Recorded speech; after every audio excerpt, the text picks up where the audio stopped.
Okay, let's go ahead and get started. My name is Joe Ludwig. I work at Valve on TF2 and Steam, mostly in microtransaction, item, virtual economy type stuff.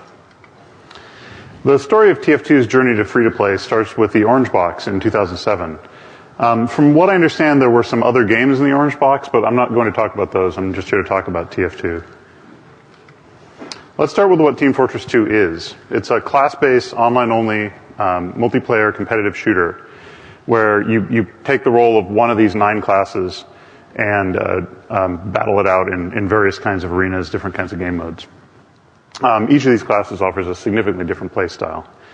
When the game shipped, it included 3 game modes across 6 maps. The business model behind the game is the same as the business model of every game that Valve had released up to that point. It's a AAA box product that you buy once and then play online, or in this case online, play forever. TF2 went through 4 major stages on the way from being a AAA box product to being free to play, and today I want to tell you the story of that process. The updates era started with the Medic update in 2008 and continued for about a year until we introduced items with the Sniper vs. Spy update. Items changed things in the game in ways that weren't really resolved until the in-game store launched in fall of 2010. And then from there, the next obvious step was free to play. I'll take you through each of these steps, including talking about what goes into these updates, lessons we learned from this process, how various item-related things work in TF2, and how we went about introducing the store and then ultimately going free to play. Which leads me to the first lesson we learned in TF2. You've undoubtedly heard this from somebody at Valve before, but putting a game on sale really works. Not only do your unit sales go way up, but they go up so much that they far more than make up for the reduced revenue you get from reducing the price of the game itself. And you see big spikes in revenue. And that's what the first 3 of these are, not counting the left side, which is the launch of the game. The first was the holiday sale in 2007, and then through 2 sales later that spring. There were significant increases in revenue with these sales above the normal level. And TF2 is one of the games that taught us this lesson. And it's a big part of why we won't shut up about the value of putting games on sale. More interesting, though, is the bump on the right. Although small updates to the game started immediately after launch and continued the entire way through this period, it wasn't until the Medic update in April of 2008 that an update caused a significant change in the revenue for the game. This update added a new game mode, as well as new weapons and achievements for the Medic class. Adding so much new stuff at once gave the community and the press something to talk about and caused a bunch of people to try the game for the first time. In hindsight, the success of the Medic update marks the point at which TF2's business model and its development model started to diverge. It was with this update that we started what I'll call the update era. And this divergence was something that wasn't ultimately resolved until we went free to play last year. The trouble is that the only people who can earn you additional revenue when you're a AAA box game are people who don't actually play your game. Because each new person can only buy the game once, what you really need to do is find new people to buy the game. This drives you to build content and updates that appeal as much as possible to new people. Of course, word of mouth is still important, and you wouldn't want to abandon your existing players because the best way to get new people is to convince them to get their friends to start playing. But there's still a fundamental tension between what you do to attract a new person and what you do to make an existing player happy. What I want to talk about today is the path that we took to get these 2 models back in sync so that we'd no longer have to dance this line between attracting new players and satisfying existing players. So our challenge was to recruit as many new players as possible to keep, while keeping current TF players happy. The primary tool we used for this was the class update.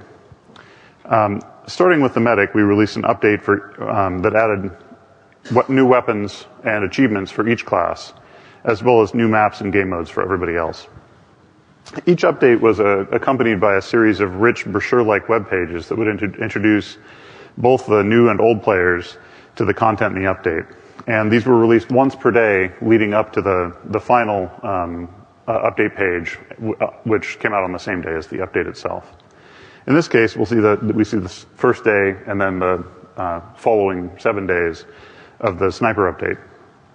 We added, in this case, on this first page, we added a new bow for the sniper. And as soon as we posted this, we saw people in the forums talking about how cool it would be if the pyro could light the arrows that the sniper was firing out of this bow.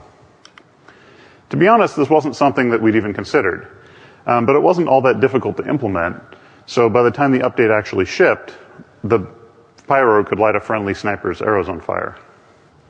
This is something that we couldn't have done on a platform that had a lengthy certification process, and we've often used this ability to do a rapid turnaround, a rapid change to make the game better. Whenever possible, we try to build this feedback into the game itself. The Demo Man versus Soldier War started about a week before the update for these two classes went out, and was the beginning of the update process. We added counters in-game whenever you were playing one of these two classes that would show you the number of the opposing class that you had killed since the war started. And then once a day, we would show the latest total for each side on the website. The prize in this case was an item called the gunboats that would be available only to the winning class. By the end of the week, with more than 6 million casualties on each side, the soldiers won by a nose. They won by about 30,000 kills, which is about 0.5%. Surprisingly close. During the war update, we also ran a propaganda poster contest in the community that produced some fantastic entries. This contest was something new for us, and the community exceeded our expectations in a pretty big way. These are the first and second place entry. We ran this contest over 4 days, and the response was just amazing. Over those 4 days, we received 17,000 entries. It turns out that the 2 days we'd given ourselves to judge the entries were not quite enough time. I've only shown you close-ups of 2 of the winners here, but there were dozens of other amazing entries, and the community really blew us away with what they came up with in just 4 days. One more way that the community's contributed to updates is by building maps. Up to this point, we've shipped 19 community maps. And at one point, we had a contest with the community to do an art pass of maps that we had roughed in, and then shipped 2 of the resulting maps as part of our annual Halloween update. It was supposed to be only 1, but 2 of them did such a great job that we ended up shipping both maps. The first of these is Mountain Lab, which features a high-tech sort of mad science-y lab up among the rocks and pine trees. And this is what one of our community map makers created, even though this is what we gave them to work with.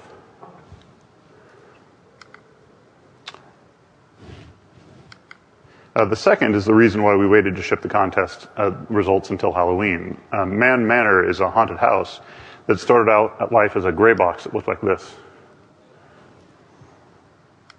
And we made it even more haunted with the addition of our first monster, our first boss, the horseless, headless horseman. These are just 2 examples of the great maps that came from the community, and at this point we've pulled 19 of them into the game. We often ship our own maps and updates, and we've also added a number of new game modes. This new content appeals to people who play classes that aren't the one being featured in a class update. And they also provide lots of eye candy for people who have never played the game before. Because remember, at this point in the game's life cycle, we still only earn any revenue from people who have never played our game.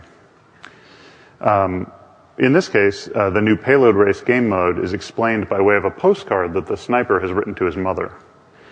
Many of our, and this is a big way that we fill in the backstory of the characters in our game and fill in the backstory of the TF universe in general. The text on this postcard is full of in-jokes and references to other things we've released about the sniper. And a lot of our players make a big investment in learning about the lore of the TF universe. They read everything that we release, and they speculate on the forums about what's really going on. And putting these kind of references into the updates is a payoff for those users. It gives them a little bit of a reward for having learned so much about TF2. And often we'll also do this with video.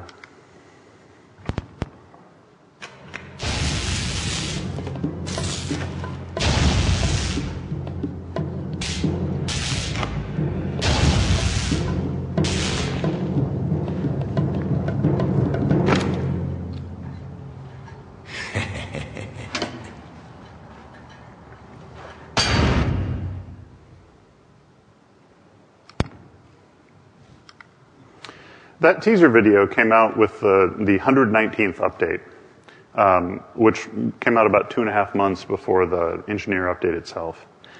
It was full of intriguing new stuff in the background and on the workbench, including a blueprint for a robotic hand that was on the back wall about 2/3 of the way through the video.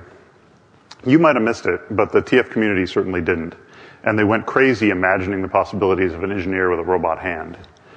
They didn't realize it, but in an indirect way, they were actually voting on what would be in the update. Because of their strong reaction to the robot hand, we focused on that item when we got it put together and included it in the update. When the update shipped, it included that robot hand just as a result of it catching their eye in the video. Another big part of supporting updates and supporting the game, the ongoing development of the game in general, are the Meet the videos. We've released animated shorts for 8 of the 9 classes at this point.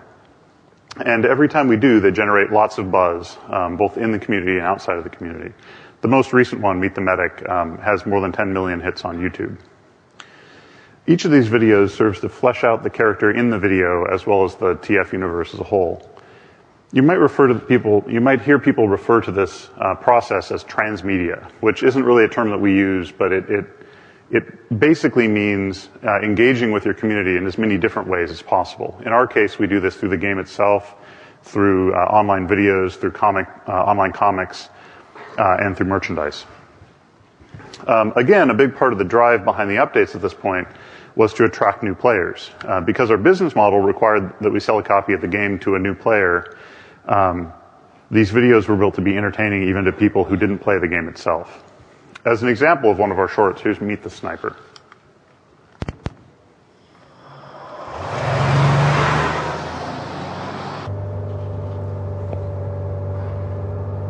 Boom. Hit shot.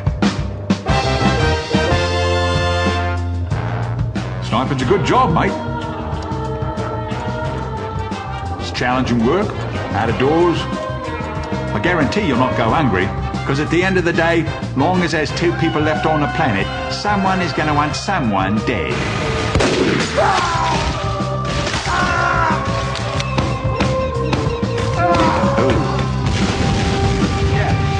Yeah, no, I'm not a crazed gunman, Dad. I'm an assassin.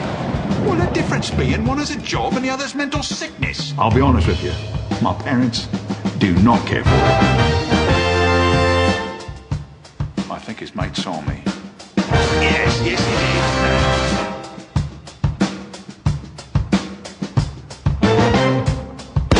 Feelings? Look, mate, you know there's a lot of feelings. Blokes would bludgeon their wife to death with a golf trophy.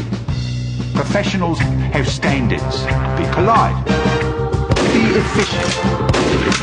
Have a plan to kill everyone you meet.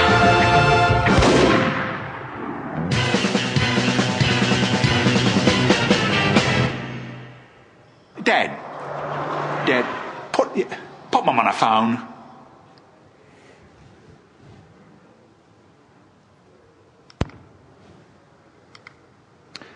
As you see here, the Sniper update included an item that was a callback to the Meet the Sniper video. It also includes a one-page comic that introduces the item and introduces a character named Saxton Hale, who turns out to be very important in the TF universe. In fact, you'll probably see Saxton Hale on about half of the remaining slides. Most of the backstory of TF has grown up this way, with a new character being created to fill some specific need as part of a movie or a comic or an update. And after doing that for a few years, you'll accumulate quite a cast of characters. We found it to be very valuable to do it this way, as opposed to trying to create these characters up front, because it lets you tell which characters resonate with the community and tell which characters will actually serve a purpose that you need them to serve, rather than trying to guess at that ahead of time. Each class update also includes a pile of new achievements for that class. Earning these achievements unlocks the weapons for that class in the update and gives the people playing that class something to do as they play. One of the things that we've noticed is that after we release a class update, that class gets a lot more playtime in the short term. So this gives everybody who switches to that class something to do also. Before we move on, I wanted to touch on a couple of lessons that we've learned from updates. The first is that it's important to make the out-of-game components to the update just as engaging as the in-game components, the changes you're making to the game itself. This is something that MMOs often do very well, and I've seen MMO devs give entire talks on just this subject. In our case, this means multi-day announcements where we introduce the community to the new features one at a time. It means telling a story that has twists and turns in it, and it also means comics and shorts that are attached to the update. All of this combines to make a TF2 update something that the community and the press are really interested in and look forward to.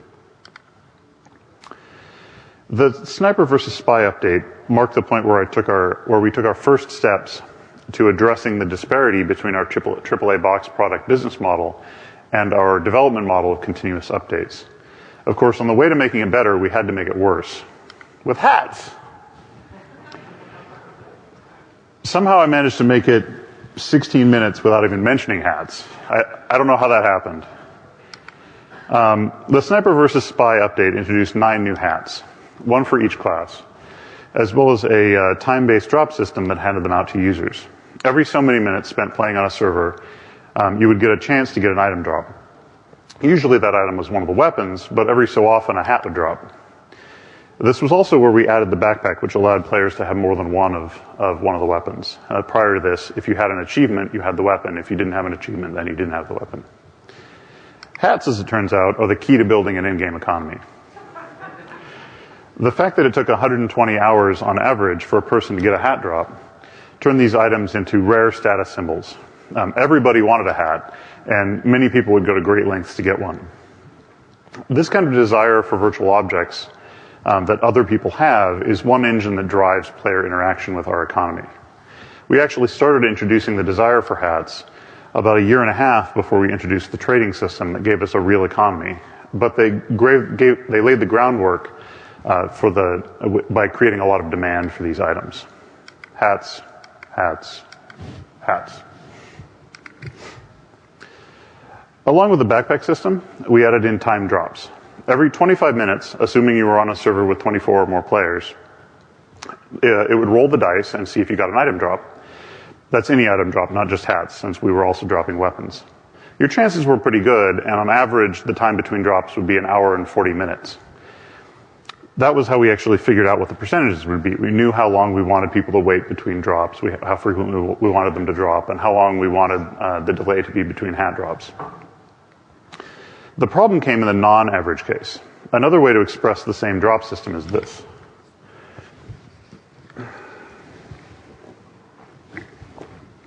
Say you play the game for 10 hours a week, even assuming that you play on a full server that entire time. You still have about a 1 in 1,000 chance of getting no drops. The number of people who play TF2, combined with the fact that often servers are not quite full, means that thousands of people every week got no drops. The inverse happened also, of course. Some people got much more than the average number of drops, but those people don't tend to send you angry emails. Our solution to this was to switch to a system where you get a drop every 30 to 70 minutes, guaranteed. There's still randomness. You can still have a lucky week or an unlucky week, but the no drop case is eliminated. Eventually, we also removed the player count requirement on the server and put in weekly caps so that you would get about 7 drops per week. Pretty much immediately after we added hats to the game, we started getting emails from players with hats of their own to include. After a few months, we launched the TF2 Contribute site to give those community modelers a place to upload their hats for us to see them. These items have been part of multiple community update packs and have been part of basically every update since the hats went in the game or since the Contribute site went live. At this point, more than half of the items in TF2 were contributed by the community. We found that user content is an excellent way to engage the community, not just with item models, but also with the propaganda poster contest, map making, and in various other ways. Pretty much every place where you give your community a chance to contribute to the game, they'll exceed your expectations, and usually they'll do a better job than you do.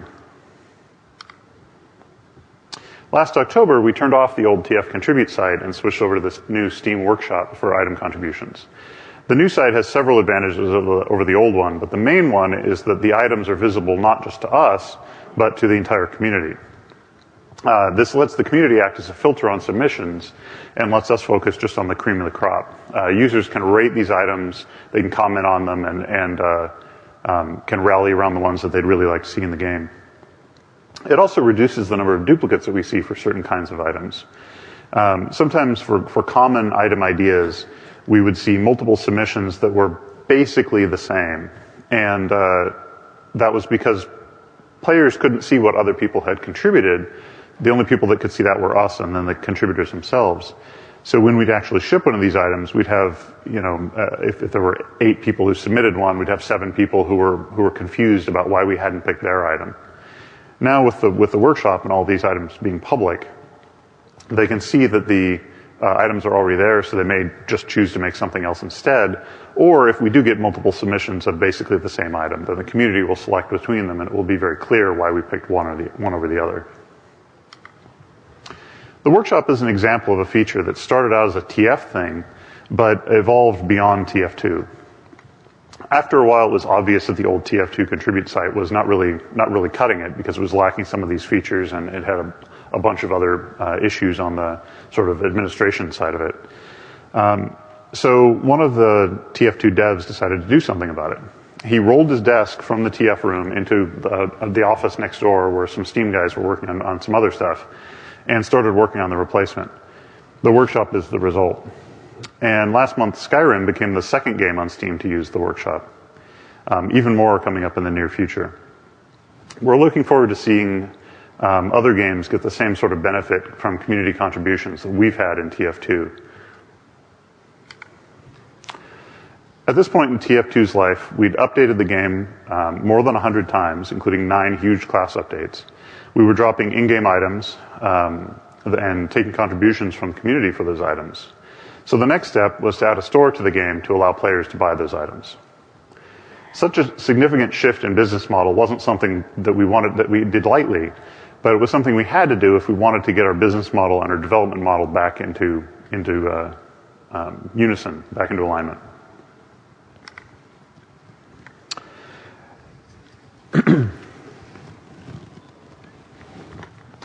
As part of the planning for adding the store to TF2, we did some research in the forums of various microtransaction games and found that the complaints of users often fell into 3 categories. The first was pay to win.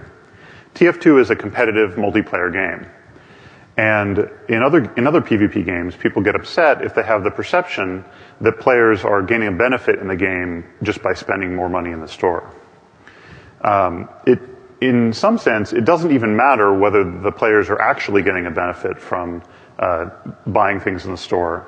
What matters is that people think that they're getting a benefit. The second thing that we heard was that once players invested in the game, they didn't want to feel like they had to continue paying just to keep playing the same game. The third thing that we found was that players actually object pretty strongly to this idea that they need to take their money, their actual money, and buy a big block of some virtual currency of which they're going to use some small chunk of it to buy the item that they want. They don't like having to do math in their heads every time they see a price just to see, to tell what that thing actually costs. And they also don't like the risk that they're going to end up with some, extra little fractional amount of the virtual currency at the end of this whole process because the multiples for the block that you buy and the size of the prices in the store don't line up in even multiples. So we and this was a common complaint among the users of other free-to-play games we surveyed.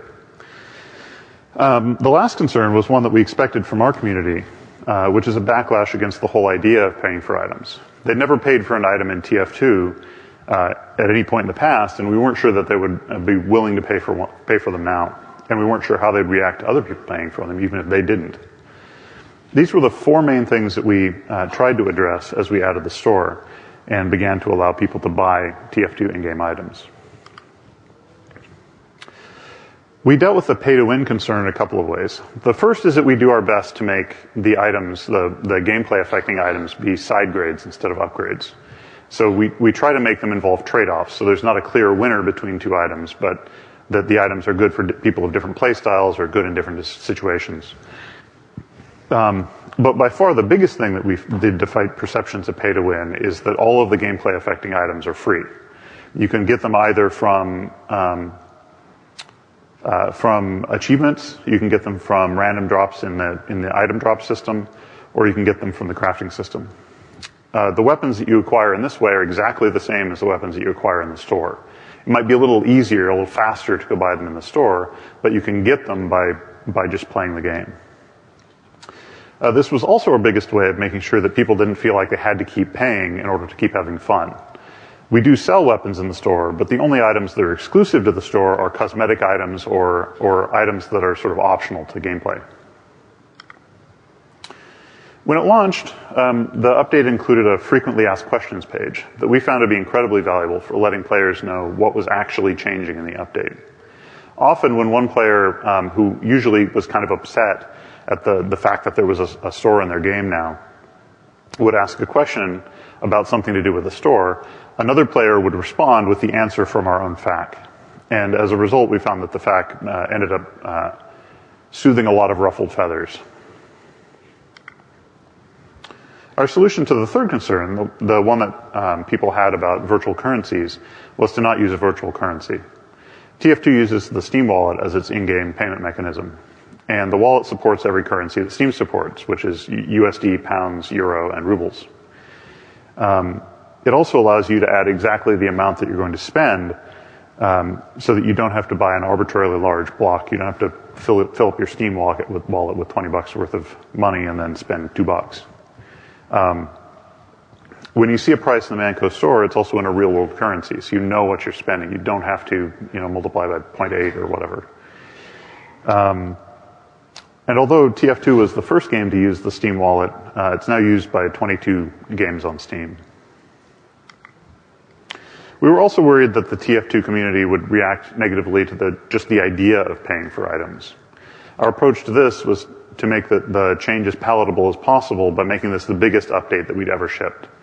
We had 5 new sets of items from the community, each of which was about the size of the set of items that we'd give to a class in a class update. We added crates full of ultra-rare items, painted name tags to customize items, items that let you give gifts to people that are playing the same server as you. And our message was that the store offered a ton of new content, but that the game itself wouldn't cost you any more to keep playing. It turns out the community didn't really care about other people buying items. They were much more concerned about pay to win, about fake funny money currencies, and about whether or not they'd be able to continue playing the game without paying any more money. Moving to this hybrid pay for the game, then pay for stuff business model was a big step forward toward bringing our development model and our business model back in line with each other. But making this transition on a game that had been out for 3 years at this point caused some headaches of its own. Remember how I said things were getting worse before they could get better with the launch of hats? Well, when the Manco store launched, the TF players owned more than 43 million items. And we felt like we had to do something with those items that would differentiate them from the influx of new items that were coming from the store. Our solution to this was to add a new quality level for those older items that we would never create again. We called it vintage. Because they no longer drop, they're more rare than our normal items. But other than that, the only difference between the two is that they have a different colored name. This seems to have had the desired effect, and the community does value the vintage items more highly than the normal items. But this wasn't the first time that we'd used quality to make items distinctive. We did the same thing to reward item creators and people who have had a significant impact in the community. The self-made items are a way to let the artists behind a community contribution stand out when they're playing the game. There will only be a small number of self-made versions of a given kind of item, usually only one. So if you see one, you know that they're super rare and that that's the guy who made that weapon. Community items are a way that we reward active community members. We give them one community weapon for whatever their favorite class is, and then they can use it as they're playing the game. Both of these qualities of items also feature a simple particle effect that make the item more obvious in the game, in addition to just the name color change. The list of things for which we award community items is pretty long, but here are some examples. We'll do them for things like running tournaments or contributing game guides, working on the translation server to translate TF text into other languages. The other major place where we use item quality is in crates. With the Manconomy update, we added crates that drop into each player's inventory about once a week. And they can purchase a key to unlock the crate in the in-game store, and when they do, they'll get an item. There's a small chance that that item will be unusual, which means that it has a random particle effect attached to it, and the name is purple. Hats became more common when the store launched because everyone could just go buy a hat now. But unusual hats have done a great job of taking over the place that hats used to fill in the TF economy as the really rare items that everybody is that are highly sought after by everybody. Most of the items in the Manconomy update came from the community, but they didn't come through the contribute site as usual. The 5 item sets that we shipped with that update came from a contest that we ran with polycount.com. Just before the update launched, we sprung a surprise on the Polycount winners. Not only were we adding their items to the game, but we were about to launch an item store, and we were going to give them a cut of the profits for their items. From the moment that the store launched, the person who contributed the item to the store would get a cut of every sale of that item. Over the past year and a half, that's resulted in community contributors earning over $3 million from their TF in-game items. The Steam Workshop handles these contributor payouts, not just for TF2, but for other games that use the workshop. And the contributor just enters the payment details and Steam handles the rest. A side effect of announcing that we're paying contributors for their work was a significant increase in both the quality level and the quantity of contributions that we got from community members.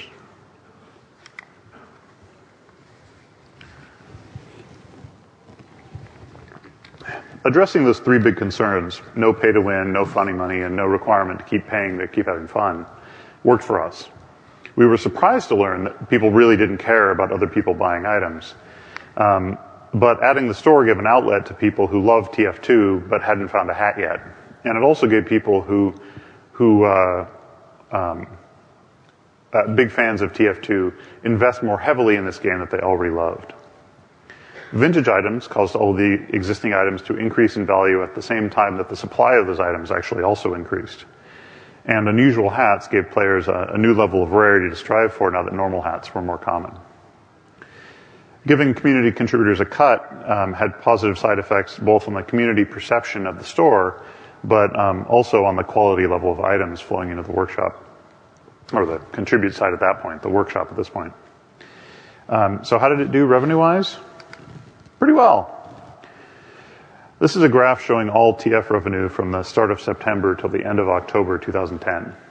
Sales of the underlying game are in orange with item sales in green. In-game item sales during this period ended up multiplying TF revenue by about 4 times over the old sales of the game itself. In-game revenue also shows significant spikes whenever we introduce an update that includes a batch of new items.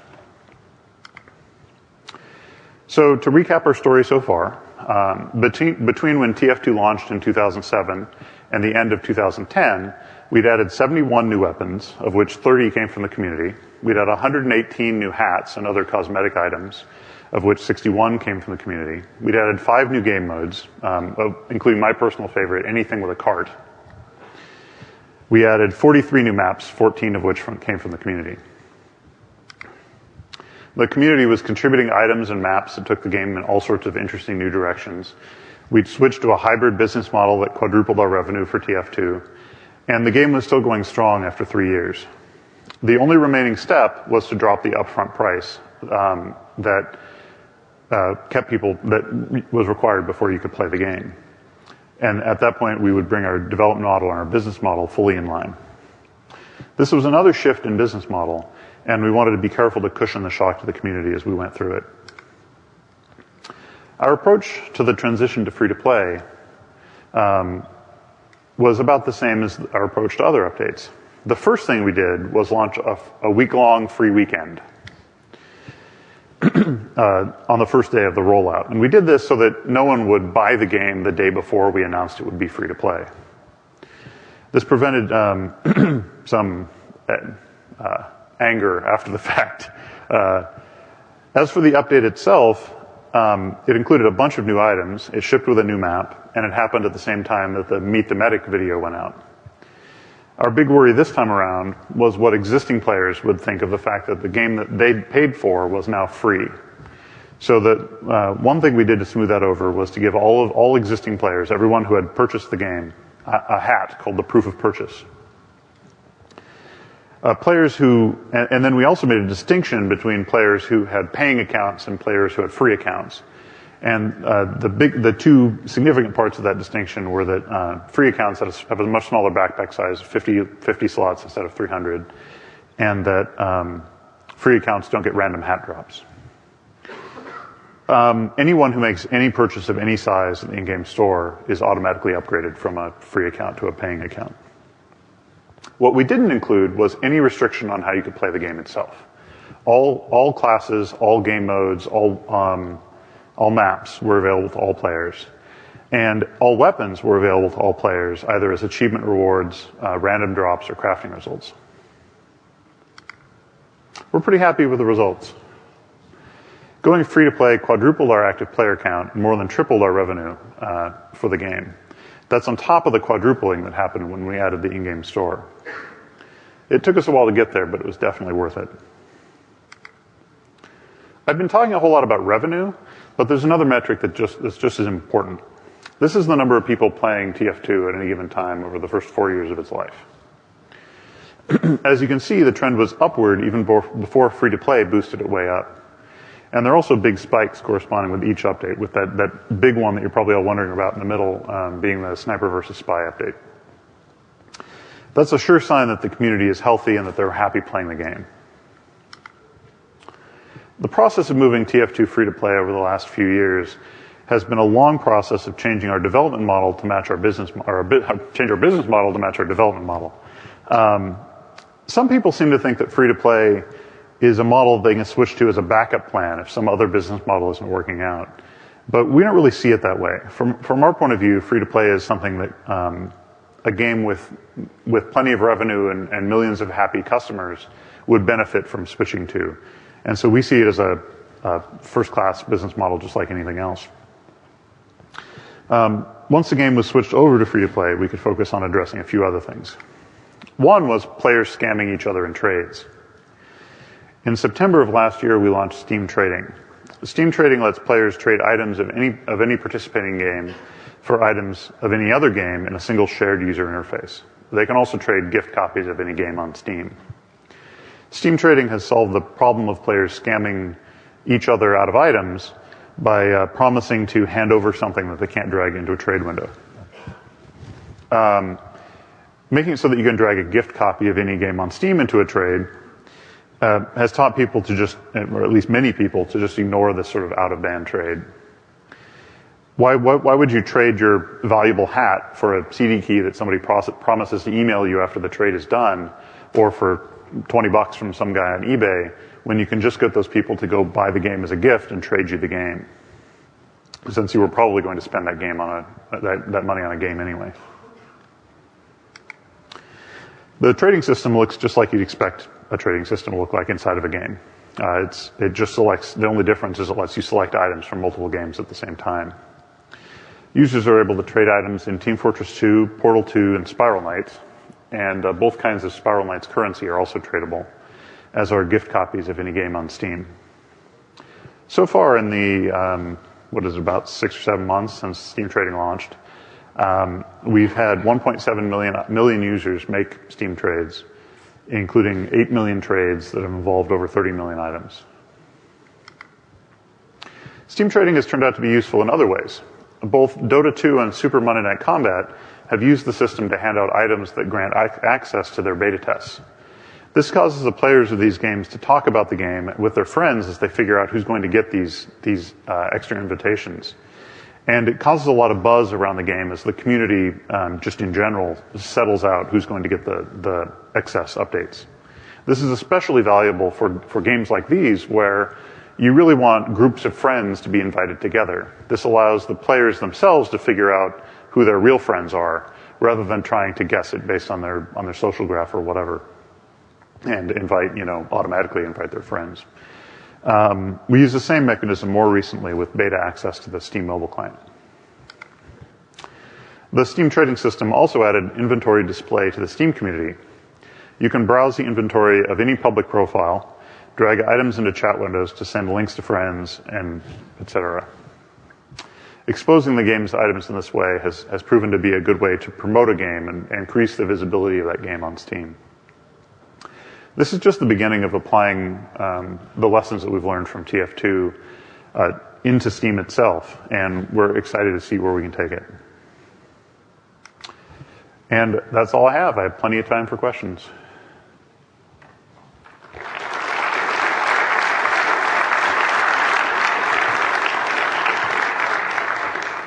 If you do have questions, please go up to one of the mics. Hello, Alex Mihir here from Volition. How did you guys address the issues with game balance and as well as art style? I know, for example, in TF2, every character has a very distinct silhouette. Obviously, items change that. What were the discussions at Valve when that happened? So we chose hats because they're, for a couple of reasons. One is they're easier to make because they just bind to the head bone, right?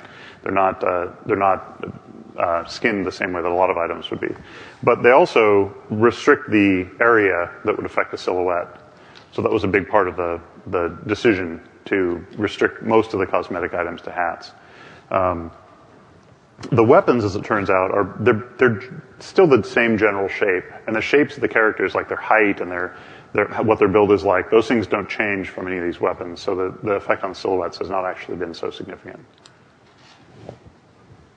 Can I ask a hypothetical question? If Team Fortress didn't exist now, and you knew everything you knew, would you monetize the game the same way, or how would you change how you would approach the characters? So we might change some things about the specifics of monetization. I mean, the fact that the game has been out for years has put some restrictions around what we can do. But I don't think we would change. I think we probably, if we did it over today, we would just start free to play. But especially for a game like TF2, where it's online only, it makes a lot of sense to use this business model. Would you monetize the same thing? I think we would monetize the same things in that we monetize cosmetic items and weapons. And I think we would make the same decisions about pay to win, for instance. And we probably would not try to monetize things like maps and game modes, because those things are, one of the reasons we didn't restrict access to maps, even community maps, is that we don't want some of the community to have access to some maps and some of the community to not have access to some maps and divide the community that way. Yeah. So, wow. So idling was a practice that sort of arose from item drops being tied to players spending time in servers. I'm wondering if you could walk us through you guys correcting idling as a player behavior that was probably undesirable for you guys. So idling is what the community calls logging into the game and standing there. Because the time drops are just time drops, they don't care, the game doesn't care whether you're actually doing anything.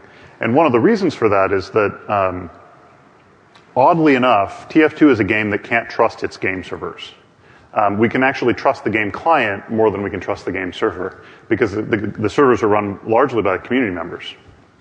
So we have to give out items, if we want to give out items, based on things that we can observe from the back end, from Steam. So time spent in the game is basically what we have available. And the first thing that we did for idling was that there was a program that somebody wrote that would let you pretend to be running the game when you really weren't. And we were not so clear about whether that was allowed or not, so a lot of people use this program. And a response to that was basically to take away the items that they earned from that, and because we could detect it from the back end, and then to give everyone who had never used it an item called the Cheater's Lament, which was a halo. Once we did that, then we set this clear expectation that if you earn an item from running the TF2 client, then it's fine. If you earn an item from some other mechanism, then it's not fine. A little ways down the road from that, we added these weekly drop caps. So at the end of every Thursday, your drop cap resets and you get basically another 7 items. If you play every single week, you'll get 7 items a week. If you play 1 week and then not play 1 week and then play another week, your drop cap will actually increase more than 7 items. So you'll get more like, it's probably not 14, but it's probably more like 12 or 13 items. So the goal there was to give people items, but not have them feel like they had to be online all the time to get the maximum benefit of their items. I want to ask how your dev team weight the desire from different communities all around the world, like how you weight the NA community and the rest of the world community. I assuming the market have different needs. So you mean how we addressed like different countries, different cultures to how we tried to monetize and that sort of thing? Right. We basically didn't. The TF community is their online first-person shooter players, and we, at least so far, we haven't really done much to try to treat them separately in different regions. Okay, thank you. Great talk. Thanks very much for all that info. Thank you. So a lot of what you talked about, it's like the decision-making process to come up with the solutions that you come up with. What does that look like? Because these problems, they seem, the solutions you come up with seem complicated and risky. And, even something like the Cheater's Lament is just like, how do you come up with something like that? What does the process look like to go from, the internally? How do you decide? So probably many of you have heard this, but Valve has an unusual structure. And so the team itself is responsible for coming up with those solutions. There's no, publishing wing or managers or marketing people or business people or anybody who's going to tell the TF team what to do with their game. So they would just put their heads together and figure it out. And they spent a lot of time discussing the ways in which it could go horribly wrong and talking about the ways that other games had dealt with the same issues. And they just, generally came up with them. This whole shift of business model has been a big experiment for Valve. We had never had a free-to-play game. We'd never sold items in a game. And so these were all lessons that we were willing to learn from TF2. It was risky, it could have all gone horribly wrong. But we felt like the benefit from learning those lessons were worth the risks, and the benefits of getting the business model and the development model back in line were also worth the risks. Hello, John Shiletsky from Roblox. Longtime player TF2. I think the game is genius. One interesting thing you guys do with your virtual items is you cross-promote other games on Steam, and I was wondering if you care to comment on whether you see good results from that. I assume they're reasonable because you keep doing it, but is that like a very effective way to promote a new game on Steam, or is it really more just for fun? So in some cases it's for fun. Some of those promotional items are for games that we like personally and that we really wanted to, help them out. We see a lot more attraction of awareness of TF players to the other game than we do the other way around. We don't see a lot of people coming to play TF as a result of those promotional items. But we do see people buying those other games. We often do them as pre-order rewards. So if you pre-order a game on Steam, then you get an item in TF2. In a few cases, we've actually done them as in-game sale items, where for Shogun with Sega and for Deus Ex, Human Revolution, we did some in-game items in the store where you actually just go into the TF store and you buy items. And the players have really liked some of those. Some of those items have actually sold pretty well. So we've found that to varying degrees, they're very popular. Some of them are very popular with the players. Some of them are not so popular with the players, and that have been a pretty effective way to drive attention to other games. And in one case, one of the first promo item we did was for Left 4 Dead 2. You got Bill's hat if you pre-ordered Left 4 Dead 2 on Steam. And Bill's hat's actually a pretty rare item at this point. The second promo we did was for Sam & Max Season 4. So if you pre-ordered that on Steam, you would get 4 items, I think. And one of them was Max's severed head. It's the top half of Max's head that he wears a hat. And that has actually turned into one of the in-game currencies because we don't have a currency. So the players will talk about how valuable things are in terms of Max's severed head or earbuds which is a promo item that we released when we ported the game to the Mac a couple of years ago. So in that sense, the promo items have done very well because they've become a de facto currency. Thank you. So in terms of player-created content, what was the process like for getting that into the game, and why did you decide to go with that over just more developer-created content that you knew fans would want? Well, there was a year where TF didn't have any artists, so that was a big drive toward community contributions. But really, it's that the community wants to contribute. Like, they want to help. They love making new maps. They love making items, and they really get a kick out of seeing their items in the game. So before we even thought about giving them a cut, like we wanted to pull in their items for that reason. The process that we go through is that at this point they'll submit them to the workshop, and we'll go through the sort of high-end items in the workshop, looking for places where that this class doesn't have as many cosmetic items as the others, and they're a little under itemized, or this item looks really interesting, or whatever. And then we'll take those and actually check them into our source control, into Perforce, and export them to the game. Like they're a full-blown part of the content at this point. It's a pretty manual process. We have since acquired some artists for TF, so one of the things that they do as sort of a background task is to just go through the contributions on the workshop, give feedback to people to try to get them to bring the quality level up or address things like the texturing or profile issues with the items, and then we'll pull the item into the game and get it in the store. Yeah. Cool. Great talk, by the way, also. Thanks. I have a question about virtual goods sales. So you guys seem to be pretty sensitive to player reaction when it comes to sales, right? Or how your pricing goes, right? So when you guys went free to play, you did that week, right? That free to play week leading up to. So if you have a good that's on sale, say for $10 or something, right? And then all of a sudden you price drop it to like 50%, right, off next week. How do you guys handle that? Is that sort of, you guys, in terms of like community reaction to it or player reaction, because they pay full price the week before, right? It's kind of this, similar as the free-to-play transition, right? But you guys seem to be okay with price dropping stuff, on Steam generally, and that works out for games. But virtual goods, how does that work? So we haven't run too many sales on virtual items. We have on occasion, like I think we did this year and last year for the holiday sales. But we try to do the same thing we do with game sales, where we don't do a big sale and then permanently price reduce it to the sale price, right? That makes the people who sort of bought it during the sale feel like, well, it wasn't really on sale, it was kind of a fake sale.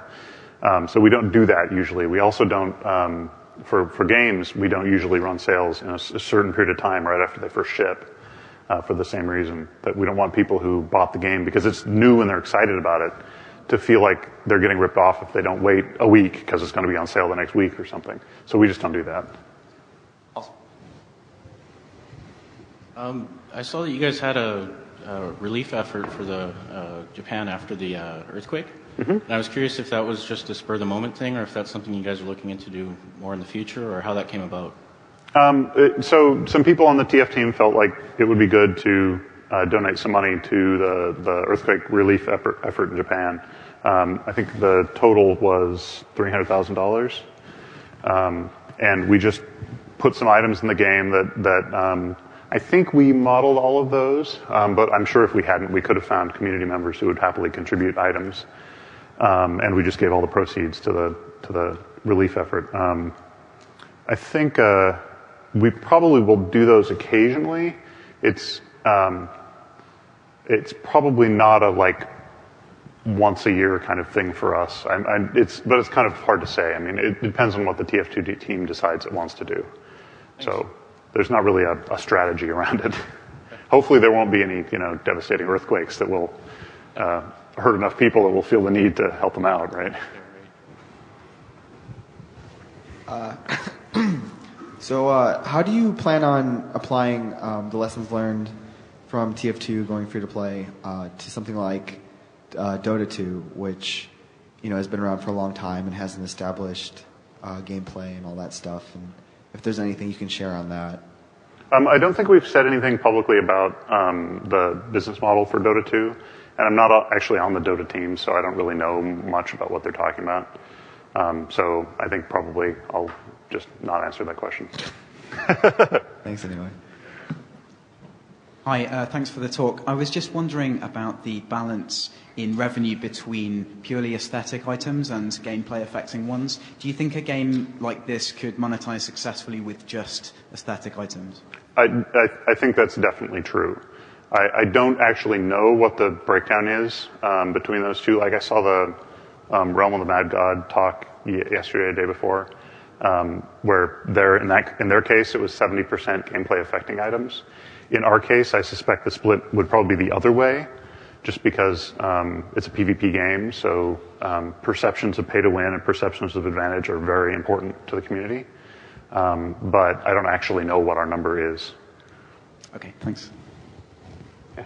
Hey, when you guys originally did the polycount pack, there was a large difference with item sets where they gave mechanical bonuses if you had the whole set, which included hats.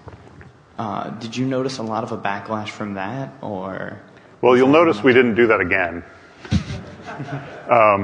That was something we learned from those items. Was, for one thing, people don't like to be told what they have to wear on their head, right?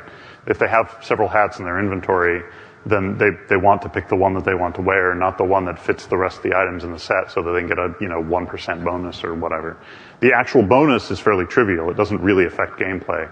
But there was enough unease about the bonus in the community that we just don't do that anymore. We don't put bonuses on cosmetic items, and I don't think we've done any set bonuses since that original set.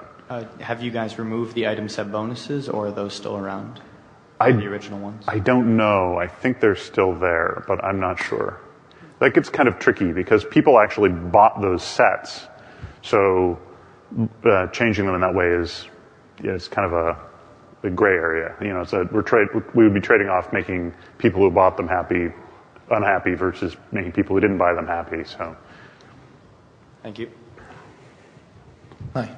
Has there ever been an issue where you do something with an item set and it increases revenue, however there's backlash from the community, so you're at odds with the vocal members of your community versus, paying customers? So the item sets are possibly such an example, although those items in the polycount pack were actually in the store when it first launched. So we have no data about whether they helped sales or not. I can't really think of an example where that's happened since the store went in. Yeah, don't have a good answer for you. Hey, has anyone in your community ever told you, have you ever thought that in their view, they thought you went from a boutique, amazing developer to a lesser developer because there's so many game developers do rely on this model and they tend to be not as good? Has it devalued you guys in any way? So there were some people, every single update we ever release ruins the game forever. Yeah. So it's hard to measure exactly how much it ruined it versus the previous update that also ruined it. Right. So there definitely are some people who are turned off by selling items and by free-to-play enough that they stop playing the game. But in terms of the number of people, you saw the graph, right? The number of people who made it through the store transition, the graph is basically flat. We didn't attract any new players, at least not in significant numbers, and we didn't lose any old players. And through free-to-play, we attracted a lot of new players. So it's hard to say objectively for any given person, but we certainly don't feel like it's a second-tier business model. So we don't really feel like it's a problem to go that way. And I'd suggest that anybody who's making an online-only game be free to play. Thank you. We've got one more minute, according to so last question. Do you think that if you launched TF2 today with as free to play with the aesthetic items, do you think that they would be as popular, or do you think that it was helped by having the hats out there and have everybody go hat crazy when it was just playing to earn them? So we had a big spike in revenue the first day because there was a big pent up demand for hats. That same spike wouldn't happen on launch day if there wasn't that pent up demand. I think that they would still do very well, but it might take a little more time to build up the sort of tendencies in the community and the desire for the items over time. Okay, but you guys have seen it popular enough that you still think that it would make up the majority of the revenue? I think as long as the game is fun, then people will play it, and as long as they're playing it, they want to show off for their friends, so they'll buy cosmetic items. And that's all our time.